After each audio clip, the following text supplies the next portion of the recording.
ایک آہو بکا کا عالم تھا، جہاں لوگ اپنی شکست کی خبر سن کر رو رہے تھے، اپنے پیاروں کی موت کی خبر سن کر آنسو بہا رہے تھے۔ کوئی یقین نہیں کرتا تھا کہ وہ کمزور سے، وہ نحیف سے، وہ بے سر و سامان سے، وہ کم حیثیت سے محمد کے ساتھی مدینہ جا کر ایسے طاقتور ہو گئے، فن حرب سے ایسے آگاہ ہو گئے، ایسی جنگی چالیں انہیں آ گئیں، ایسا ساز و سامان ان کے پاس آ گیا، ایسے آلات حرب ان کے پاس آ گئے، ایسا جوش و جذبہ انہیں مل گیا کہ انہوں نے عرب کے چنندہ پہلوانوں کو، شہ سواروں کو، نیزہ بازوں کو یوں تہے تیغ کر کے رکھ دیا۔ ہر گھر سے رونے کی، ماتم کی فضائیں بلند ہو رہی ہیں۔ ایسے میں ابو لہب جو سرکار دو عالم کا چچا تھا اور جس کی بیوی نے بے انتہا مظالم کیے تھے، اتنے زیادہ کہ خود قرآن حکیم میں سورہ تبت یدا ابی لہب و تب میں اس کا تذکرہ آ گیا۔ وہ ابو لہب بہت پریشان تھا، بہت مایوس تھا، اس کی سمجھ میں نہیں آتا تھا کہ آخر محمد کے پاس ایسی کیا طاقت آ گئی، اس کے ساتھیوں کو ایسا کیا سرمایہ مل گیا کہ انہوں نے ہمارے بہترین سپاہیوں کو، ہمارے بہترین سرداروں کو یوں خاک میں ملا دیا ہے۔ وہ ابو سفیان سے کہتا ہے کہ تم ہی کچھ سمجھاؤ، تم ہی کچھ بتاؤ، تم بدھیمان ہو، عقل مند ہو، اب سردار ہو قریش کے، تو تم ہی کچھ اس شکست کا احوال بتاؤ۔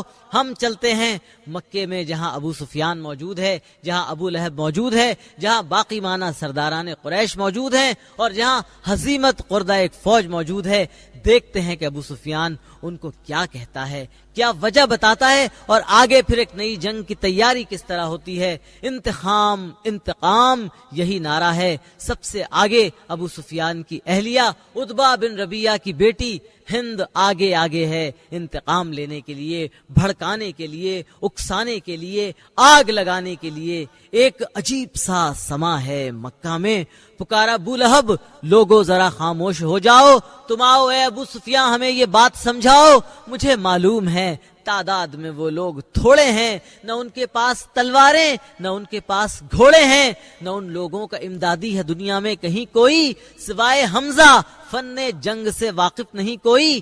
ہمیں جھک کر سلامیں کرتے رہتے تھے سرے راہے، وہ حرب و ضرب کیا جانے بھلا یسرب کے چرواہے۔ وہ کھیتی باڑی کرنا جانتے ہیں، جنگ کیا جانے، وہ بیچیں بکریوں کا دودھ، خون کا رنگ کیا جانے۔ انہیں تو رات کے کھانے کو روٹی تک نہیں ملتی، ٹھہرنے کے لیے تمبو تموٹی تک نہیں ملتی۔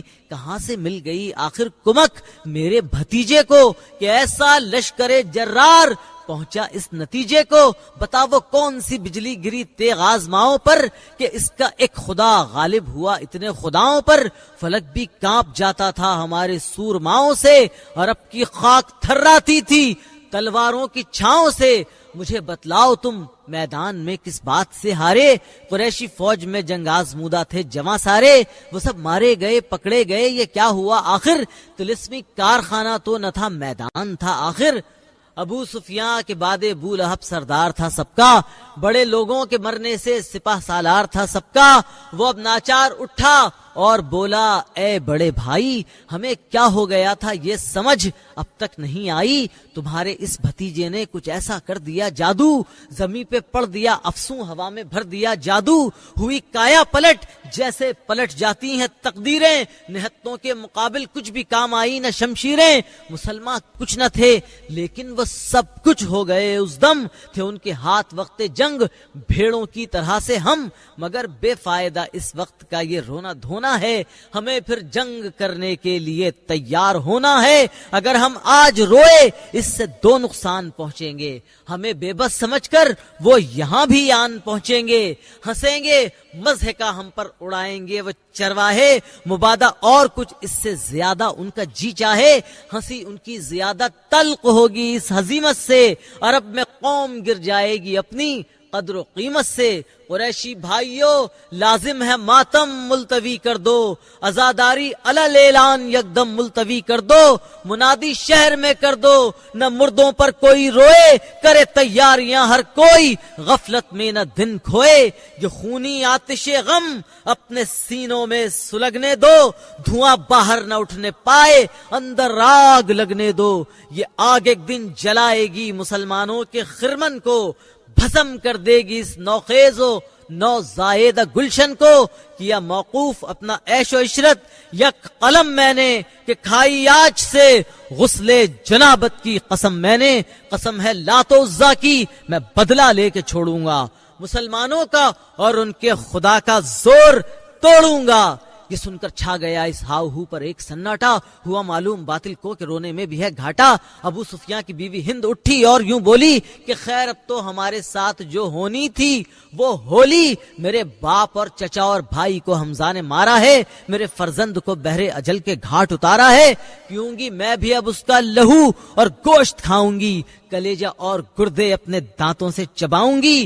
نہیں لے کر گئے تم عورتوں کو جنگ کے اندر، اسی باعث نہ ٹھہرے وقت نام و ننگ کے اندر، بوقت جنگ گانے والیاں بھی تم نے لوٹا دیں، تھرکنے دف بجانے والیاں بھی تم نے لوٹا دیں، اگر وہ ساتھ رہتی بھاگنے سے روکتی تم کو، تمہاری پیٹھ پھرتی دیکھتی تو ٹوکتی تم کو، چلو اب عورتیں بھی ساتھ ہی میدان میں جائیں گی، بوقت جنگ اپنے شوہروں کا دل بڑھائیں گی، کیا ہے ترک اپنا بننا ٹھننا، آج سے میں نے قسم ہر بات کی کھالی ہے، قومی لاج سے میں نے کروں گی جنگ کے سامان کی ہر وقت تیاری، چلیں گی ساتھ میرے جنگ کے دن عورتیں ساری، مسلمانوں کے حق میں ڈائنے بن جائیں گی ہم بھی، عزیزوں دوستوں کا بدلہ لے کر آئیں گی ہم بھی۔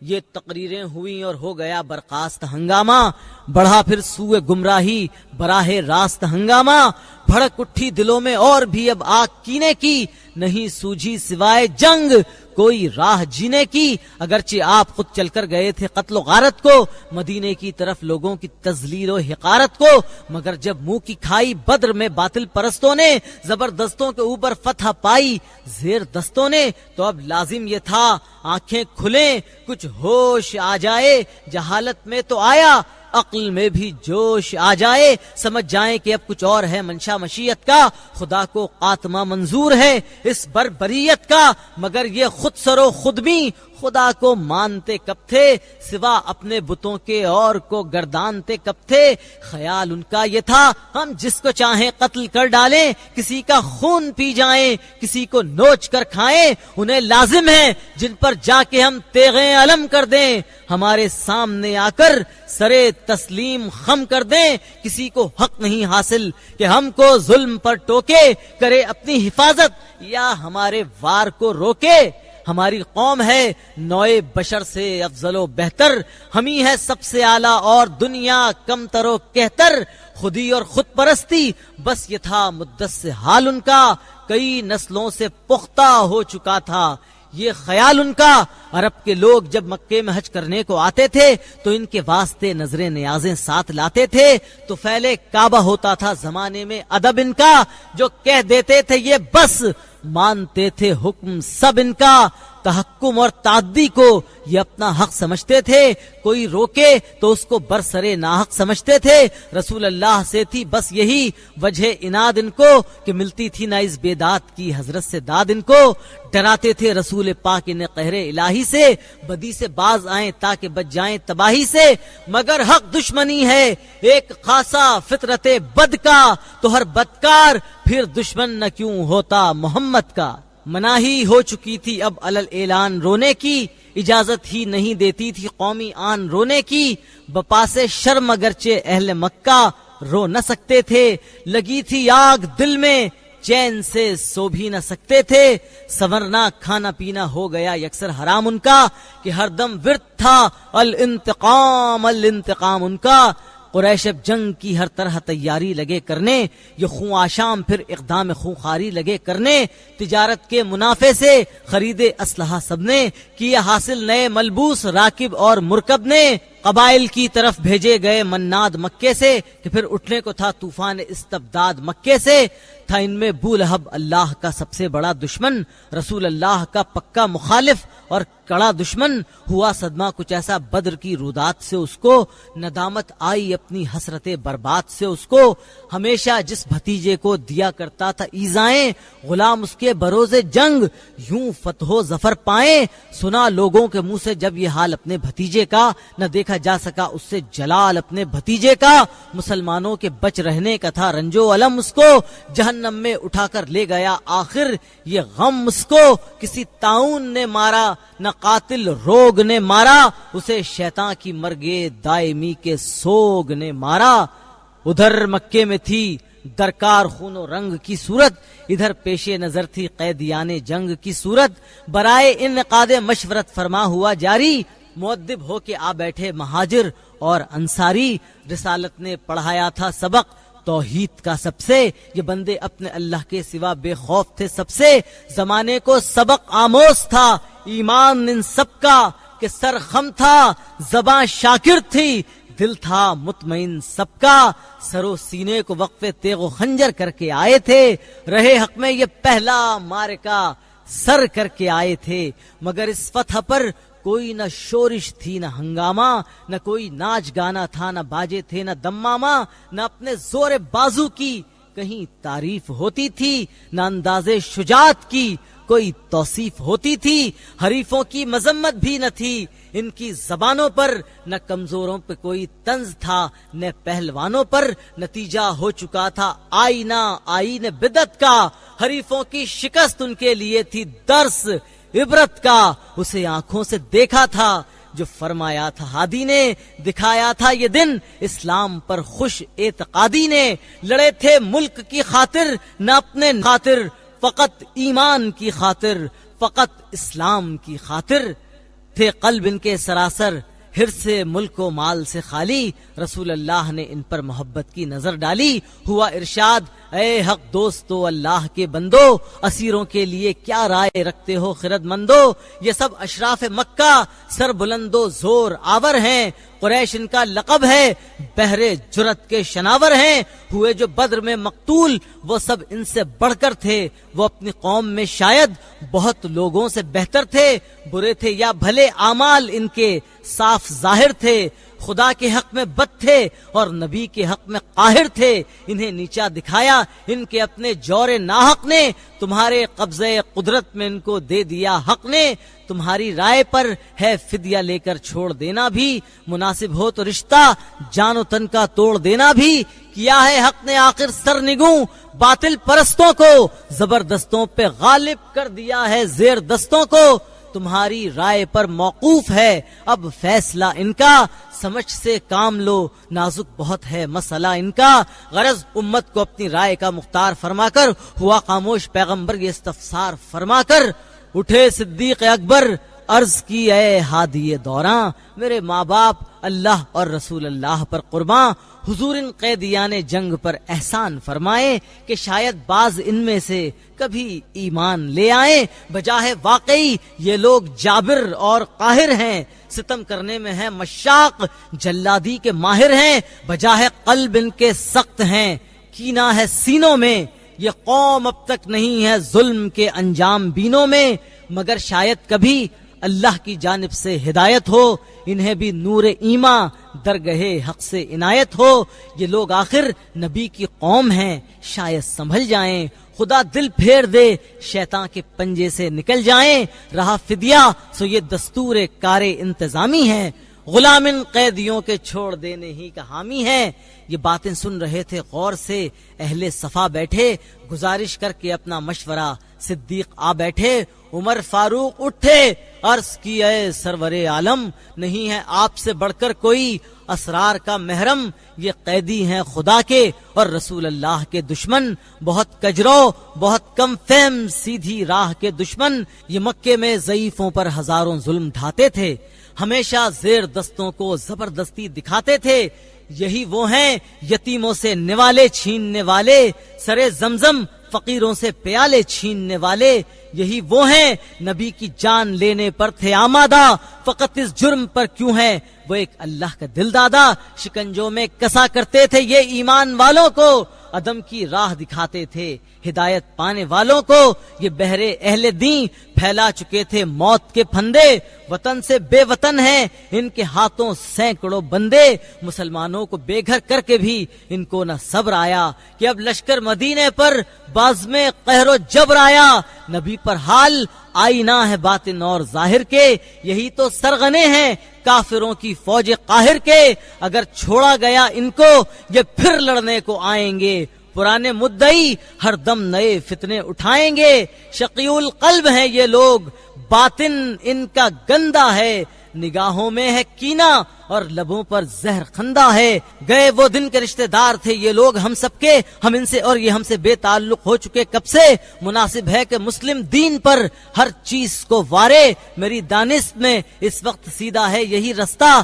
ہے ان کا قتل ہی واجب کہ یہ ملت فسادی ہے، یہ ایک رائے ہے آگے جس طرح ایمائے ہادی ہے. یہ دونوں مختلف رائیں سنی سرکار عالی نے تو دیکھا اپنی امت کی طرف امت کے والی نے. نظر آیا کہ سب خاموش ہیں، سردر گریباں ہیں، تدبر کر رہے ہیں، فکر میں غلطاؤں پیچا ہیں. یہ مشکل مسئلہ حل ہو نہیں سکتا بآسانی. ادھر ہے امن خطرے میں، ادھر ہے جان انسانی. نبوت کو مگر مد نظر تعلیم ملت تھی کہ غور و خوض کی عادات پر تنظیم ملت تھی. خاموشی سے اٹھا حجرے میں داخل ہو گیا ہادی کہ باہم گفتگو کر لے یہ جمعیت بآزادی. ہدایت پائی جب اس امر کی ہادی سے امت نے، کیا اب رائے کا اظہار آزادی سے امت نے. میان بحث لیں صدیق اور فاروق کی رائیں کہ ہر پہلو سے قطع اور جامع تھیں یہی رائیں. اگرچہ مختلف تھی رائیں دونوں حق پسندوں کی، مگر نیت تھی واحد مالک واحد کے بندوں کی. ہر ایک یہ چاہتا تھا دین ہی کا بول بالا ہو، مٹے باطل کی ظلمت بہر میں حق کا اجالا ہو.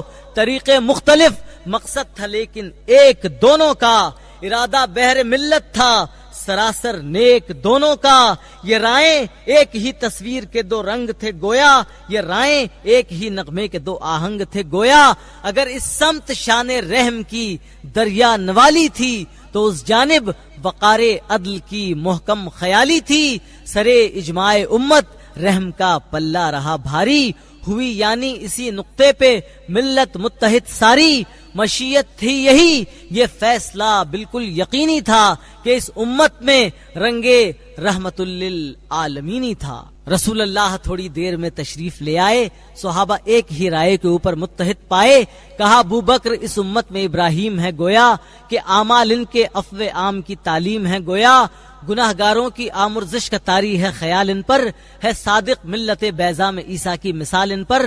مثال نوح ہے گویا عمر فاروق امت میں، اشداء علی الکفار محکم ہے طبیعت میں. یہ ہے کفار کے حق میں مثال موسیٰ عمراں کہ رکھتے ہیں طبیعت میں جلال موسیٰ عمراں. مگر جب کر چکے ہو فیصلہ تم اے جواں مردو تو اپنے قیدیوں کو سر بہا لے کر رہا کر دو. مگر ایسے بھی ہیں ان میں جو فدیہ دے نہیں سکتے، رعایت تم نے دے دی ہے مگر وہ لے نہیں سکتے. وہ سب انصار بچوں کو نوشت و خواند سکھلائیں، نوشت و خواند سکھلا کر سوئے مکہ چلے جائیں. جو مفلس بھی ہیں ناخواندہ بھی ہیں ان کو رہا کر دو.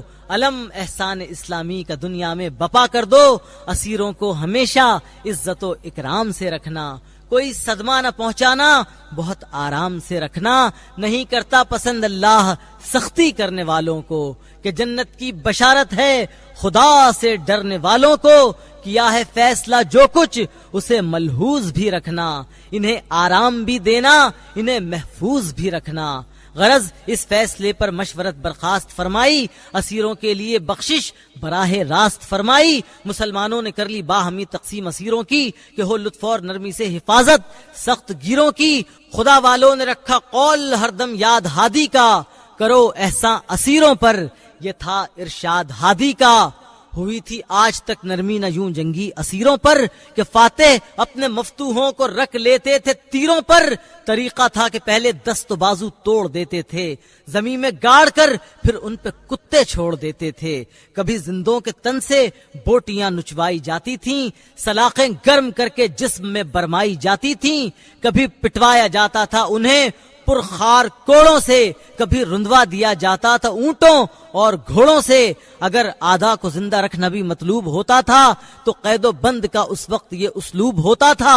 اسیروں کو کسی اندھے کنویں میں ڈال دیتے تھے، کنویں کے منہ پہ سل پتھر کی لا کر ڈال دیتے تھے، کبھی سوکھا ہوا ٹکڑا، کبھی بدذائقہ پانی، کیا کرتے تھے فاتح اس طرح قیدی کی مہمانی۔ عرب میں بھی یہی دستور تھا، اسلام سے پہلے اذیت ملتی تھی مغلوب کو ہر کام سے پہلے۔ قریشی قوم میں بھی ایسے ہی قانون تھے جاری کہ ان کی قید کے معنی تھے مرگ و ذلت و خواری۔ چنانچہ بدر کے قیدی جب آئے تھے مدینے میں تو دمبی ہول کے مارے سماتا تھا نہ سینے میں، سمجھتے تھے کہ اب یا موت یا ذلت یقینی ہے۔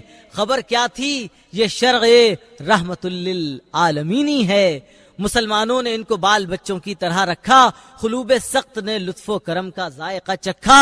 کلام سخت سن کر بھی نہ کچھ سختی سے کہتے تھے، انہیں روٹی کھلا دیتے تھے، خود فاقے سے رہتے تھے۔ تواضع اور نرمی دیکھ کر حیران تھے دشمن کہ اس طرز سلوک عام سے انجان تھے دشمن۔ کھلی آنکھیں نمونہ دیکھ کر خلق محمد کا، سمجھ میں کچھ نہ آتا تھا سبب الطاف بے حد کا۔ ندامت سے ہوئے محجوب ان کے کینہ و سینے، لگے کچھ صاف ہونے زنگ سے تاریک آئینے۔ بلاخر شہر مکہ سے رقوم سر بہا آئیں تو ان لوگوں نے قید جنگ سے آزادیاں پائیں۔ اقارب جن کے بے پرواہ و بے درد اور بے حس تھے، ہوا فدیہ معاف ان کا کہ وہ نادار و مفلس تھے۔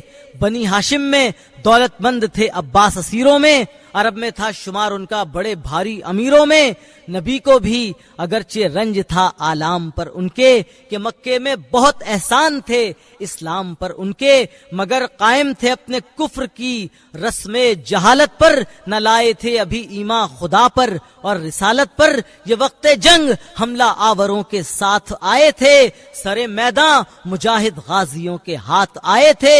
رسول اللہ سے انصار نے ان کی سفارش کی، انہیں فدیے سے مستثنا کیا جائے، سفارش کی کہ عبد المطلب کے خون کا ہم پاس رکھتے ہیں، قریبی رشتہ ہم سے حمزہ و عباس رکھتے ہیں، ہمارے ان کے آپس میں تعلق ہیں بہت گہرے، ہم ان سے فدیہ کیا لیں، یہ ہمارے بھانجے ٹھہرے۔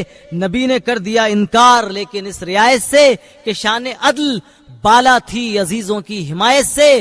بلایا آپ نے عباس کو اپنی حضوری میں، کہا فدیہ ادا کرنا ہے ارکان ضروری میں۔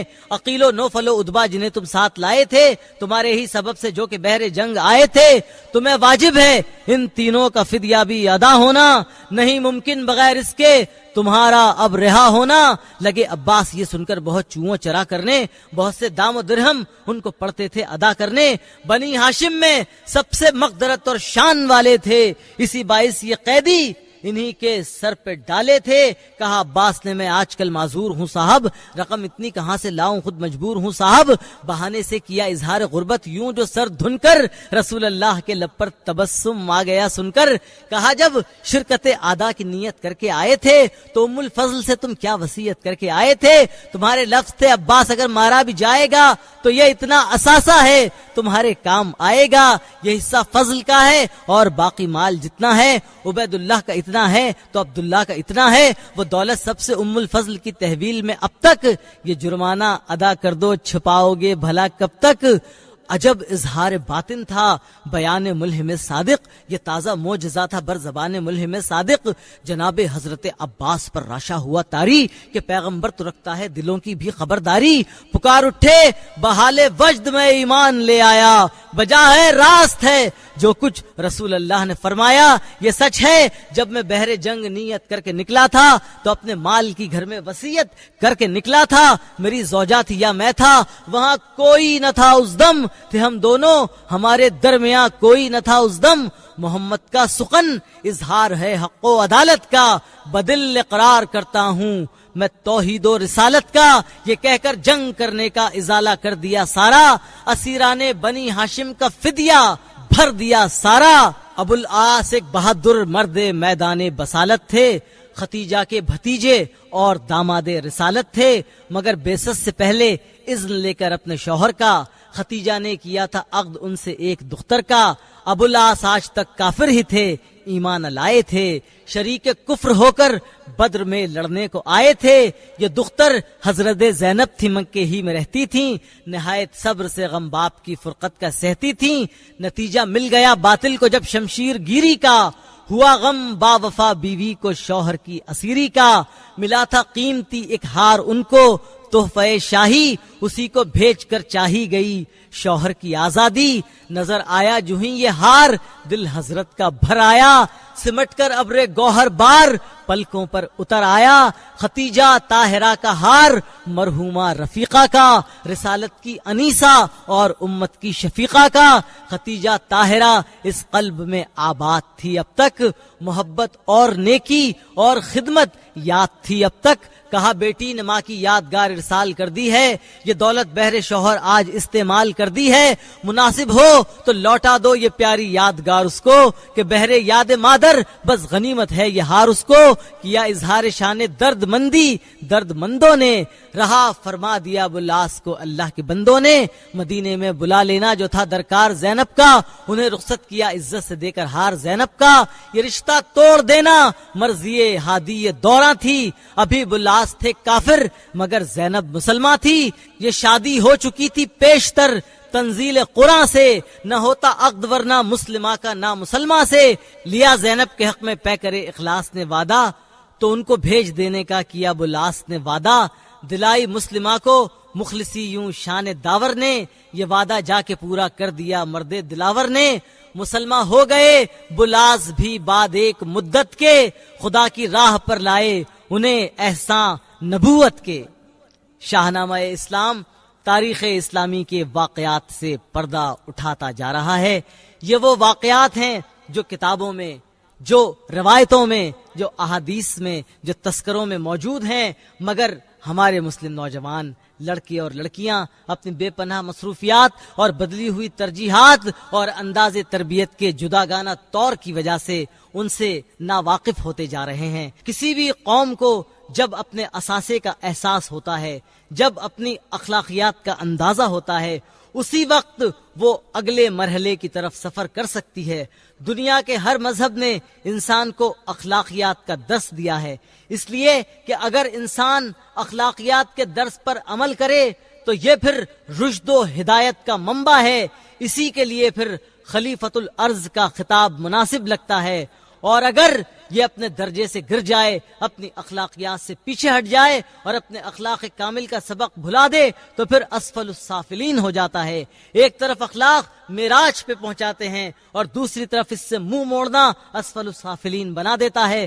سرکار دو عالم کے فیض صحبت نے بھی صحابہ کرام کو پے کرے اخلاق و مروت بنا دیا تھا۔ ان میں سے ہر ایک اپنے مقام اور مرتبے کی بنا پر اقبال کے اس شعر کی تفسیر ہے کہ نہ پوچن خرقہ پوشوں کی، ارادت ہو تو دیکھ ان کو، یدے بیضا لیے بیٹھے ہیں اپنی آستینوں میں۔ انشاءاللہ العزیز کل شاہنامہ اسلام کے ساتھ آپ سے ملاقات ہوگی، تاریخ کے اس موڑ پر کہ جہاں منافقین اور یہودیوں نے مکے کے کفار کے ساتھ ساز باز کر کے مسلمانوں کو نقصان پہنچانے کی مذموم کوششوں کا آغاز کر دیا ہے، اور سرکار دو عالم کو اس بات پر مجبور کر رہے ہیں کہ جو معاہدہ یہودیوں اور مسلمانوں کے درمیان ہوا تھا اور سرکار اور صحابہ جس درگزر سے کام لے رہے تھے، اس کے بجائے یہودیوں سے بھی اسی سختی کے ساتھ نمٹا جائے۔ کل ہم تاریخ اسلام کے اس موڑ سے گزریں گے۔ اب اجازت دیجیے، اللہ حافظ۔